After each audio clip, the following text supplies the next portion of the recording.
आंगन में अलाव जल रहा था। चारों तरफ कोहरा ऐसा फैला था जैसे जमीन ने आसमान को निगल लिया हो। दादी जी अपनी खाट पर बैठी थीं, बच्चे सामने गोल घेरा बनाकर। दादी जी, आज फिर भूत की कहानी सुनाओ ना। सुनाऊंगी, लेकिन याद रखना, कुछ कहानियां सुनी नहीं जाती, वो सुनने वालों को याद रखती हैं। कोहरे में दूर कहीं कुत्ता रोया और दादी जी ने कहानी शुरू की। बहुत साल पहले शाम नाम का एक चरवाहा बारिश में फंस गया था। रात गहरी थी, रास्ता जंगल से होकर जाता था। हे भगवान, आज तो लगता है घर नहीं पहुंच पाऊंगा। तभी उसे कोहरे के बीच एक जलता दिया दिखा। जंगल के बीच एक टूटा सा घर।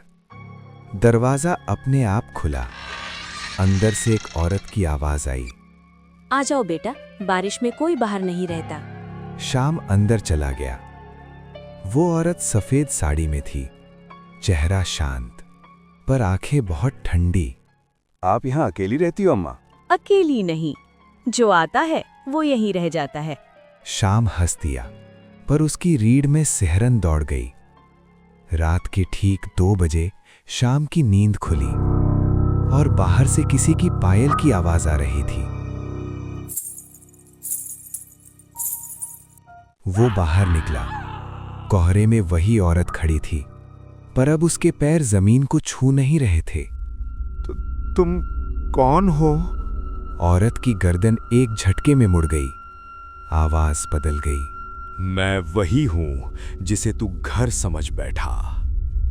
उसका चेहरा काला पड़ गया, आंखें लाल, दांत नुकीले। सुबह गांव में शाम की लाश मिली। शरीर बिल्कुल सफेद, जैसे किसी ने अंदर की सारी जान खींच ली हो। वापस आंगन में दादी जी ने कहानी रोक दी। कोहरा और घना हो गया था। दादी जी, वो पिशाचनी अब कहाँ है? कोहरे में आज भी किसी का इंतजार करती है। अब जाओ और खिड़की अच्छे से बंद कर लेना, क्योंकि आज भी कोहरा उतरा है। लालटेन बुझ गई।